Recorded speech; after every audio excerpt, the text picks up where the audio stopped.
The video you're about to watch was originally created for Patreon, and I'm particularly proud of this one. So I'm releasing it here on YouTube today for two reasons. One, I wanted it to reach a wider audience, and two, I felt like it was time you got a taste of my Patreon. So if you want to check it out after watching this video, I'll leave a link in the description below. And I want to thank all of my Patreon members because it's through their support and their help that I'm able to make all of the videos I make, sharing my art process and my inspirations. So a huge thank you to them. Okay, I hope you enjoy this. This is not going to be a regular thing. I won't be releasing Patreon videos on YouTube. So enjoy.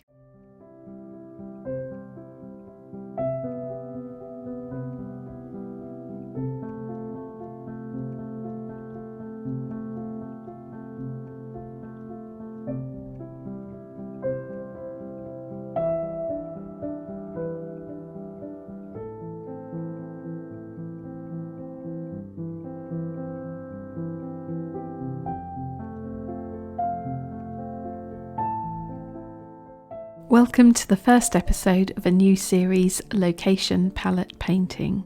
In these videos, I'll be taking you to a different location each time.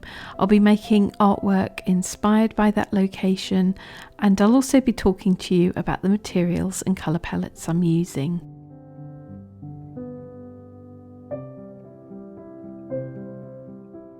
This time we're at Stourhead in Wiltshire, and Dominic and I stayed here for a couple of nights back in October of last year. It's a beautiful Palladian house within landscape gardens with a magnificent lake, and we stayed at the Spread Eagle Inn, which is on the estate, and this is our room overlooking the estate offices. The first night we were there, we decided to go on a little walk before dark just to explore the grounds. We have been here before. We stayed for one night in April, so we knew our way around, and it was just gorgeous being able to pretty much have the place to ourselves. There's also a beautiful church and cottages that are used as holiday cottages now on the estate. We would have loved to have stayed in one of these, but our budget didn't quite stretch that far. So we just made do with a room at the Spread Eagle. That was good enough for us.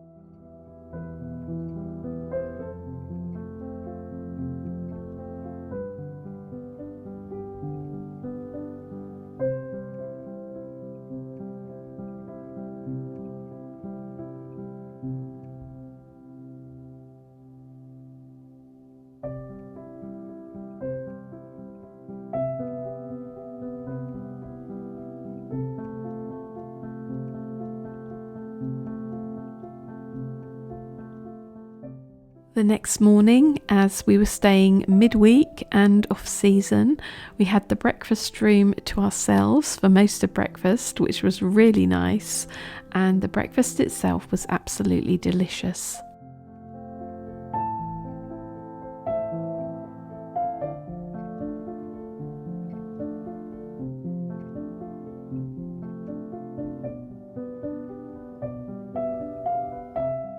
That morning we travelled about 45 minutes in the car to visit Laycock. So there's the village of Laycock and also Laycock Abbey. So we started at the Abbey. The Abbey has been there since the 13th century, I think. And in the 1800s, William Henry Fox Talbot and his family lived there. And in August of 1835, Fox Talbot captured the first photographic negative. And it was amazing because we were able to look through the exact window that features on that very first photographic negative.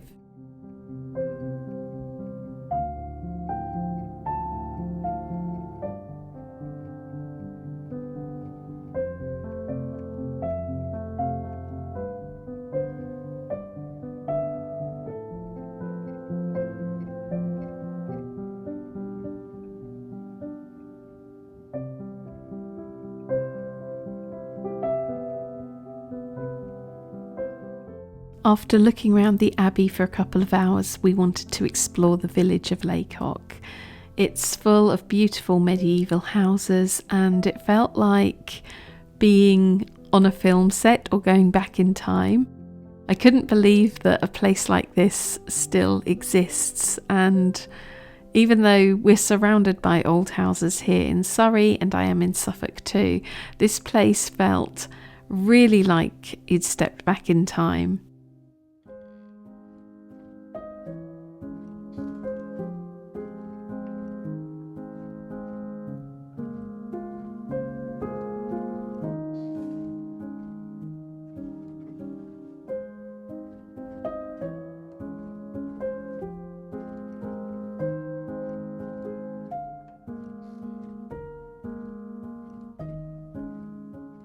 By the way, the bakery here did the best quiche I have ever had in my entire life.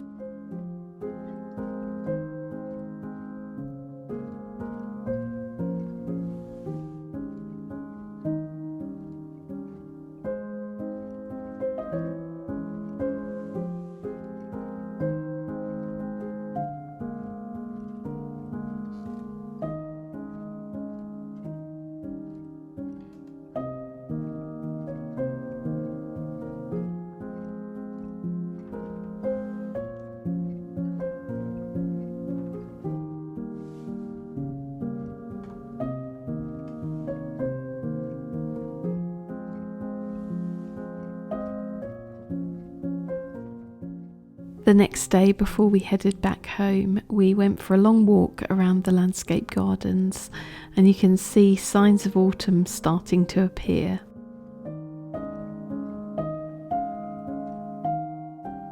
We also had a look around some of the follies within the grounds, and there's one that is a little cottage, and they decorated it for autumn/Halloween. And I found it really inspiring, and I took lots of photos while we were there.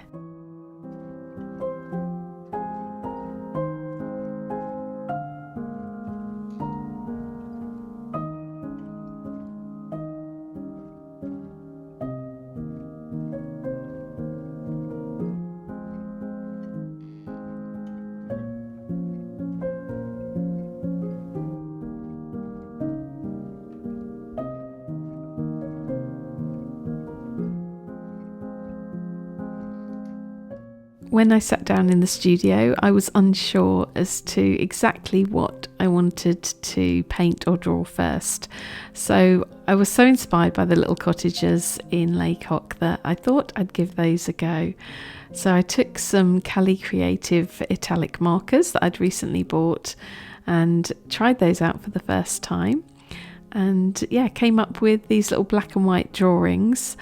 I did some work around the outside of the houses, little trees and bushes and so on that I didn't really like. So I covered them up with the acrylic gouache that you can see here. And just a word of warning, don't try painting over the Cali Creative marker pens, because where I went over, where there was like a lot of marker pen, I ended up having a problem with the paint. It was kind of flaking off and cracking and peeling off, and it just doesn't look good. But it doesn't really matter because it's only in my sketchbook.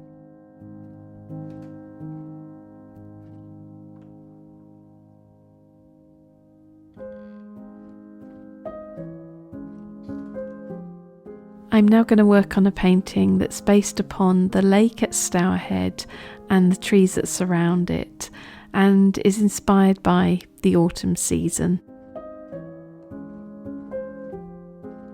I use mainly gouache and some watercolour in this, but it's mostly gouache and a little bit of Neocolour as well. But I'm going to talk to you at the end for about 15-20 minutes. I'll talk you through the painting, I'll talk you through the materials I used and the colour palette I used. So if you're more interested in that bit, then you can skip ahead to, I think it's about 22 minutes or so into the video. If you'd like to see the progression of the painting, then I'll put calming music over the footage and you can watch that for about a quarter of an hour. It alternates between being filmed in real time and some of it I've speeded up the footage a little bit so that we can cover more ground, so that you can see more of the creation of the painting. So I hope you enjoy it, and I will see you again at the end, back at the desk, where I'll talk to you in real time, not voiceover, about exactly what I did when I was working on this painting and the materials I used.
So this is the finished painting, and I want to talk to you about several things now.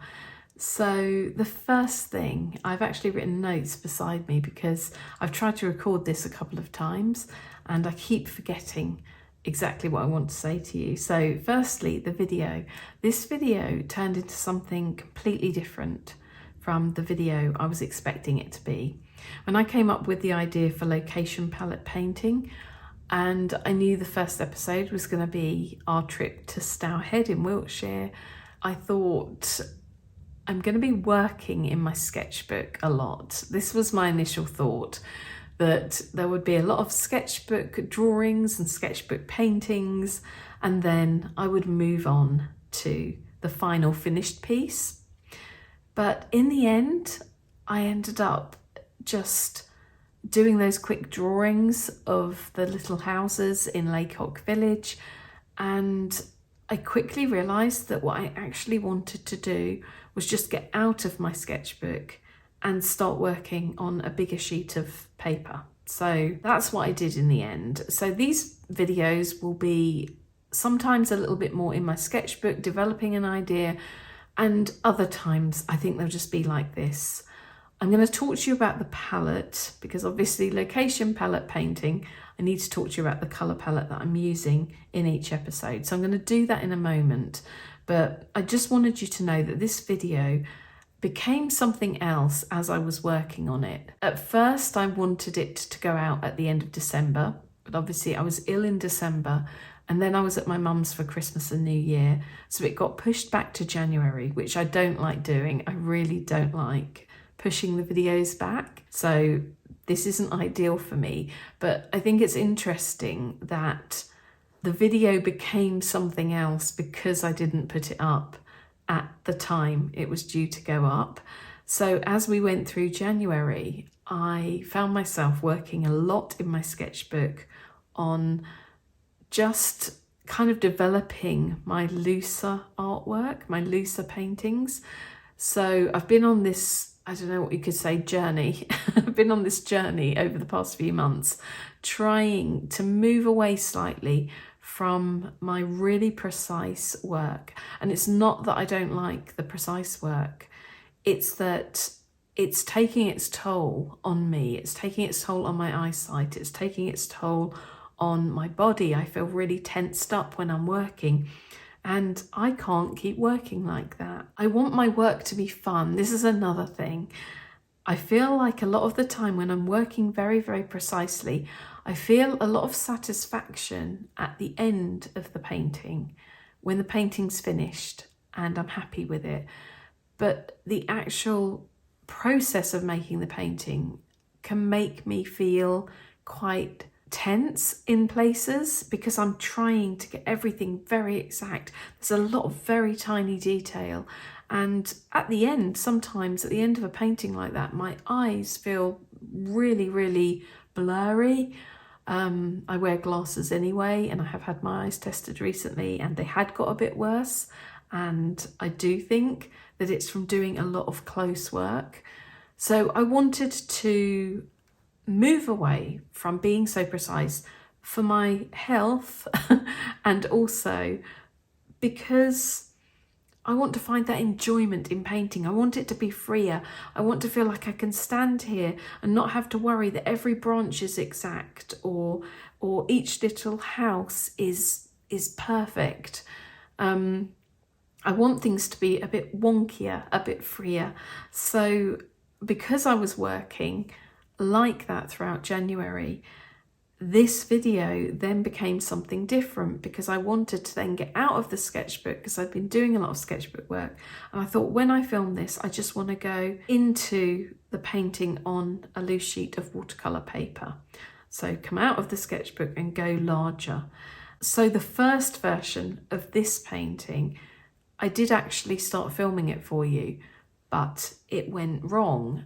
And the reason it went wrong, well, there were two reasons. One was that I was trying to stick too closely to the actual colour palette from the photos and video footage I had of Stour Head. I've realised, and I was talking to Dominic about this the other day, I've realised that my strength, or one of the strengths, should I say, not the only strength, but one of the strengths in my work is my choice of colours.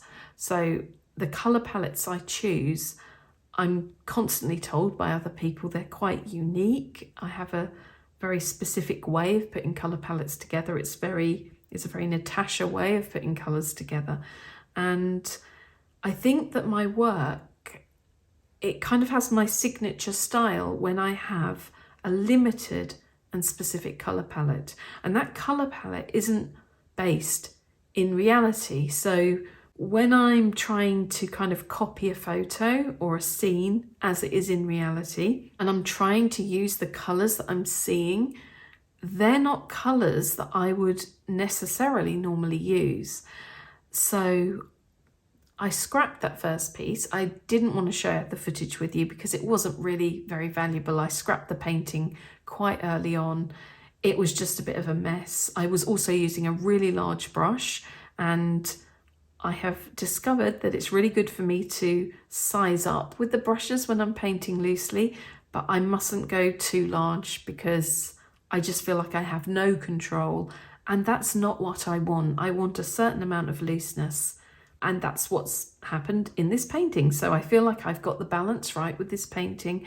I've got the looser shapes and like a more kind of flowing, I don't know what to call it really, organic, looser feeling. But then I have these elements of like the detail that I think makes it feel like my work. So even though it's looser, because of the colour palette and because of the way I'm doing it, I'm not going like super, super loose. It still looks like my work, which is what I wanted. So I'm really happy with this piece, and I feel like I've learned so much while I've been working on it. One thing is to just ignore the colour palette of the scene in front of me unless it particularly inspires me. I'm not wanting to create a photo, or a replica of a photo or a replica of reality.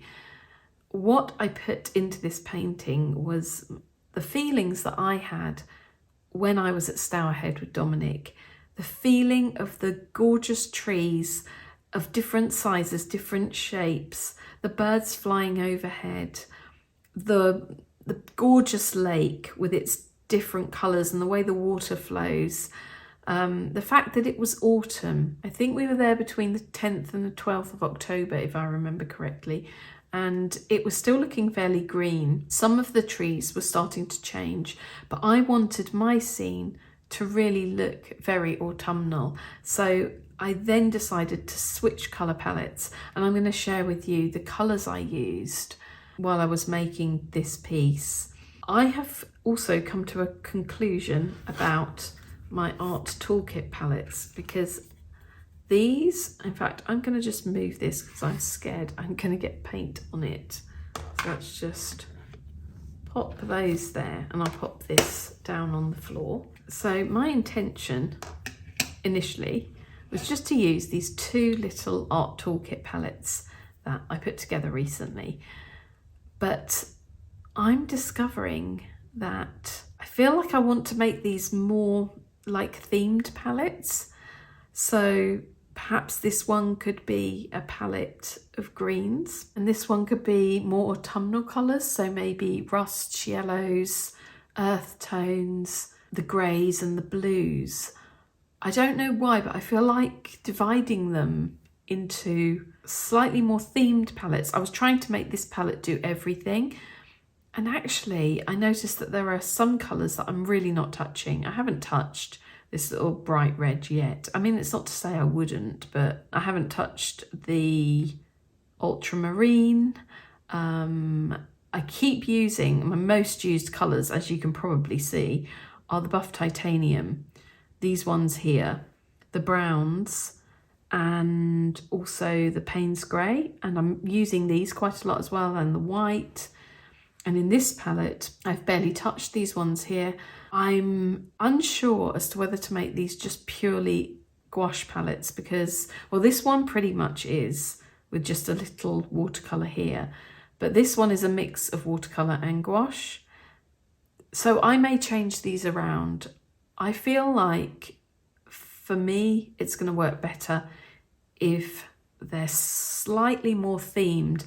I feel like there are too many colours going on here, and it's interesting because Dominic said this to me. He was looking at some of the work I was making, and he said, I think the reason it doesn't really feel that much like your work is because you're trying to use too many colours. And the way you tend to work, he said, your colour palettes are really your, strong point, and it makes the work look like yours. And while I was working on the piece I've just shown you, he actually didn't know I was working on this, and he came in the other evening, and immediately, I didn't say anything to him, I was just sitting here working on it, and he looked at it and he went, wow, I love that. And he was like, this really looks like your work, I love this colour palette. And he was so enthusiastic, and I was like, yeah, I've been, I think, kind of trying to change too much. It's like I wanted to go loose and I wanted to experiment with my colours, and actually I can use all these colours, but I think they're going to be used rather than all together, which I had been trying to do.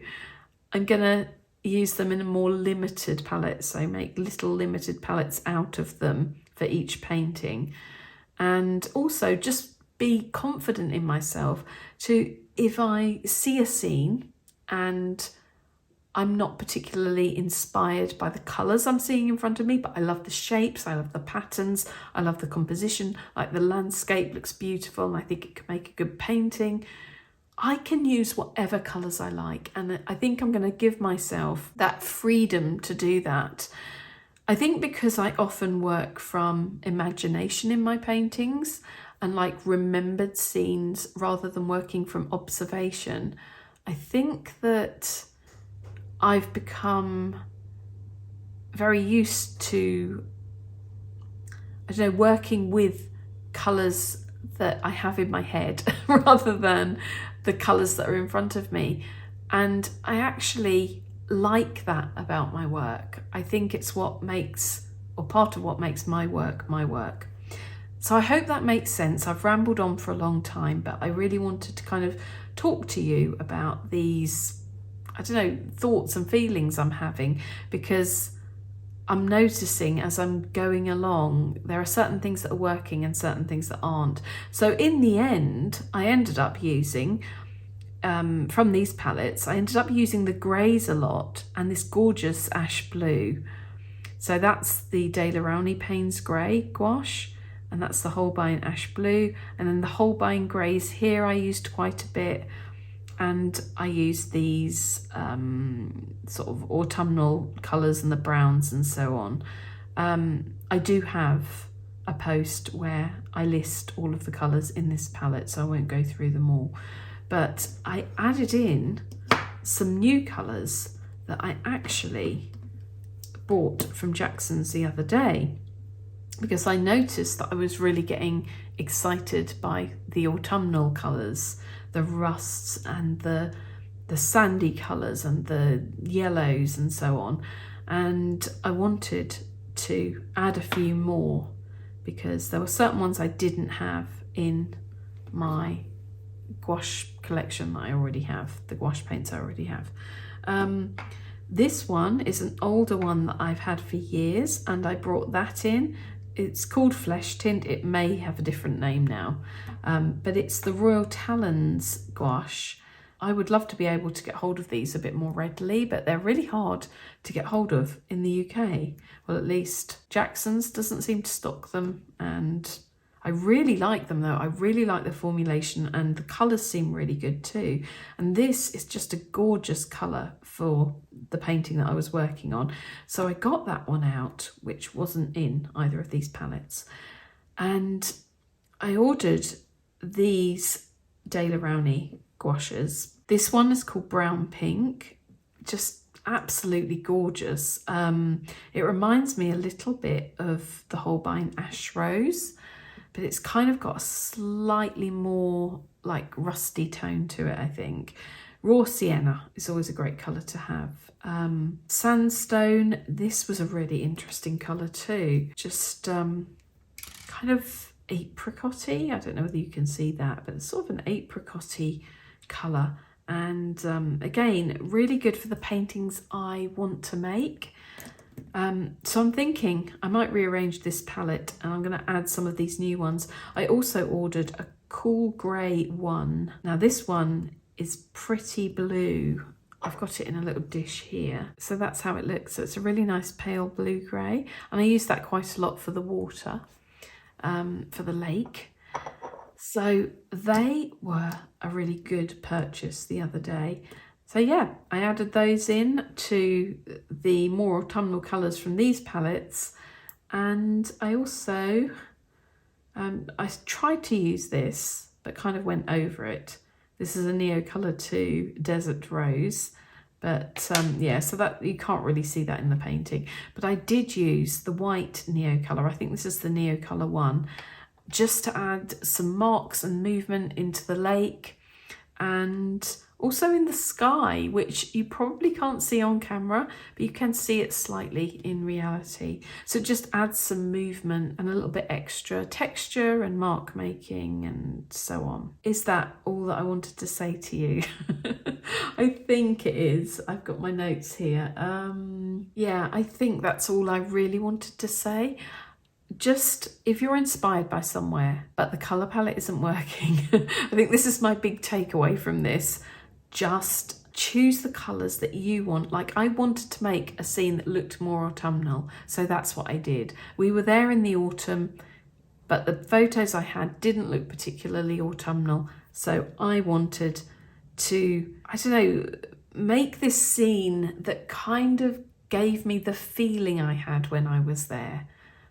And so yeah, just go with what you love, go with what inspires you. I'm finding that I really have to listen to my instincts when I'm working, so that's how I'm going to continue. I look forward to making more in this series, and they probably will vary from episode to episode. So some episodes I'm going to be working in my sketchbook more. Some of them I might even like take you out on location. So we'll go out on location together and I'll take my sketchbook with me. I just really like the idea of this series where I show you a bit more of the process of how I become inspired by certain places and the work that results from that. Okay, I'm going to end that there, I think. I'm going to end it and I'll go and do the voiceover for the rest of the video. So thank you for watching. I hope that you found it interesting or useful. And as ever, if you have any comments or questions, please just leave them in the comments section and I will get back to you.